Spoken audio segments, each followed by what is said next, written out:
नमस्कार दोस्तों। तो आज हम बात करने वाले हैं अफ़गानिस्तान के बारे में। अफ़गानिस्तान जिसे ग्रेवयार्ड ऑफ एम्पायर भी कहा जाता है, the great game required Kipling के द्वारा जिसे कहा गया था। तो सबसे पहले हम अफ़गानिस्तान की जियो पॉलिटिक्स को समझ लेते हैं, क्योंकि उसकी ज्योग्राफी ही उसे सबसे महत्वपूर्ण बनाती है। अफ़गानिस्तान एक साउथ एशिया का देश है, जो एक तरफ वेस्ट एशिया से, एक तरफ साउथ एशिया से, तो ऊपर की तरफ सेंट्रल एशिया से जुड़ा हुआ है। अफ़गानिस्तान सेंट्रल एशिया तथा वेस्टर्न एशिया में भी कई मैपों में दिखाया जाता है। अफ़गानिस्तान एक ठंडा देश है जिसकी जलवायु ठंडी है तथा एक पहाड़ी देश है। अफ़गानिस्तान में सबसे महत्वपूर्ण जो पहाड़ी है वो हिंदुकुश की पहाड़ी है तथा पाकिस्तान के साथ इसकी सीमा पर सुलेमान और किरदर पहाड़ियाँ उपस्थित हैं। इसमें गोलान और खैबर पास है। अफ़गानिस्तान में आमू दरिया तथा काबुल रिवर महत्वपूर्ण रिवर हैं तथा इसी के साथ अफ़गानिस्तान में काबुल, कांधार, हेरात, मज़ार शरीफ महत्वपूर्ण शहर हैं।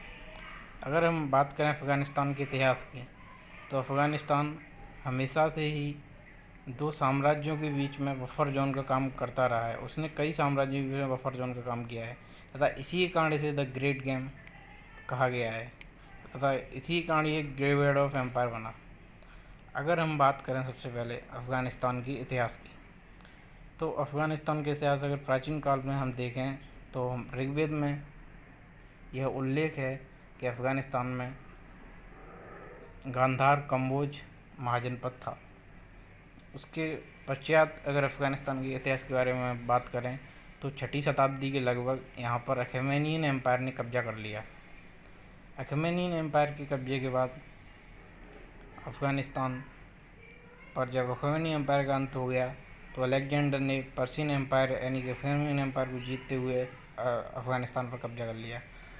अलेक्जेंडर के बेबीलोनियन लौट जाने के बाद उसके कुछ ग्रीक जनरल्स ने जिनमें सेल्यूकस प्रमुख था, उन्होंने यहाँ पर ग्रीक एम्पायर की स्थापना की। सेल्यूकस को चंद्रगुप्त मौर्य ने हरा के उससे अफ़गानिस्तान ले लिया तथा यहाँ पर फिर मौर्य शासन चलता रहा। मौर्यों के पश्चात यहाँ पर कुषाण, जिसका सबसे प्रसिद्ध शासक कनिष्क था, उसने शासन किया। कुषाणों के बाद यहाँ पर लगातार सेंट्रल एशियाई, हूण, शक आदि का शासन रहा तथा उनके पश्चात यहाँ पर जब एक तुर्की शाह को मुस्लिम धर्म में अब्बासिद खलीफा द्वारा कन्वर्ट करने के बाद यहाँ पर जो हिंदू शाही शासन था उसने तुर्की शाह को परास्त कर दिया तथा अपना शासन कायम किया। उसके बाद यहाँ के एथनिक ग्रुपों ने लगातार मुस्लिम धर्म अपना लिया तथा उन्होंने यहाँ पर शासन करना शुरू किया। इसमें महमूद गजनवी और मोहम्मद गौरी उसके बाद प्रमुख थे। गौरी के बाद खिलजी याद ने यहाँ पर शासन किया।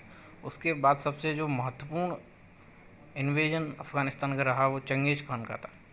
चंगेज़ खान ने 13वीं शताब्दी में अफ़गानिस्तान को जीत लिया।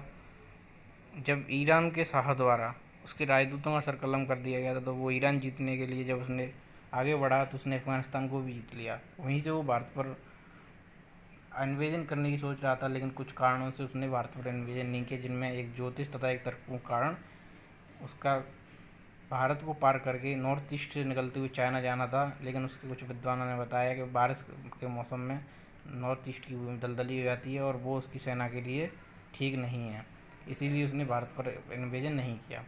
चंगेज़ खान के बाद यहाँ पर जो स्थिति जो है वो अनस्टेबल रही।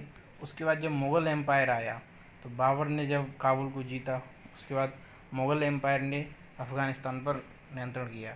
अफ़गानिस्तान को लेकर मुग़ल और ईरान यानी कि पर्शिया के सफावितों के बीच हमेशा झगड़ा चलता रहा। जब तक दोनों एम्पायर ताकत में रहे, दोनों एम्पायरों के बीच हेरात, कांधार पर कब्जे को लेकर लड़ाई चलती रही।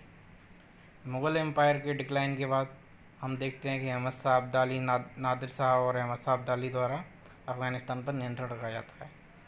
अहमद शाह अब्दाली उसके बेटों में होने वाले गृह युद्ध का फ़ायदा उठाकर सिखों ने अफ़गानिस्तान के अधिकांश पूर्वी भाग पर कब्जा कर लिया।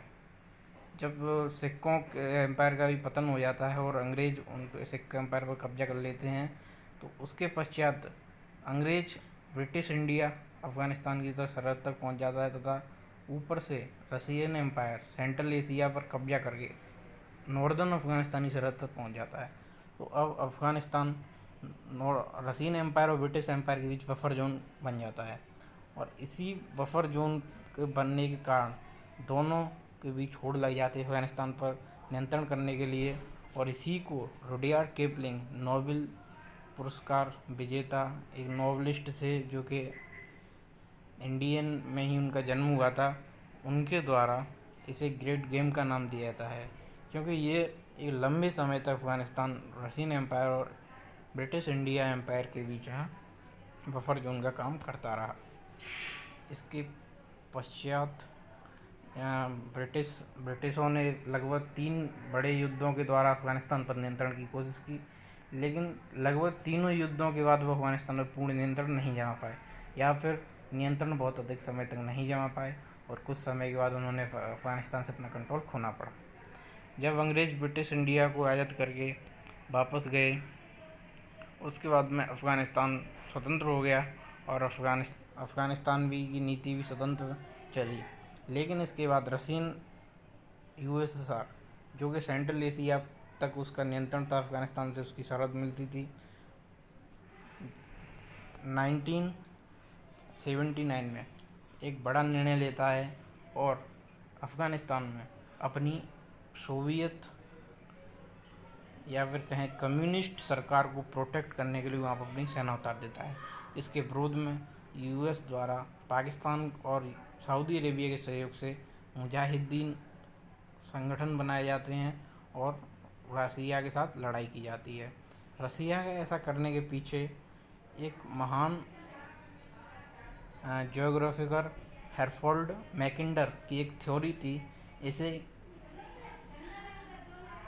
हार्टलैंड थ्योरी कहा जाता है, जिसके तहत जिसका भी अफ़गानिस्तान के थ्रू अगर रसिया यहाँ अरेबियन सी में लैंड कर लेता है और अरेबियन सी की कोस्ट को ऑक्यूपाई कर लेता है, तो वो सुपर पावर बन जाएगा, बल्कि वो एक लंबे समय तक स्टेबल रह पाएगा। और इसी तरीके चलते रशियन USSR ने अफ़गानिस्तान पर हमला कर दिया। इस हमले के पश्चात लगातार युद्ध चलता रहा, लेकिन अंत में रशियंस को मुँह की खानी पड़ी, और जब ये युद्ध ख़त्म हुआ तो रशियन एम्पायर का भी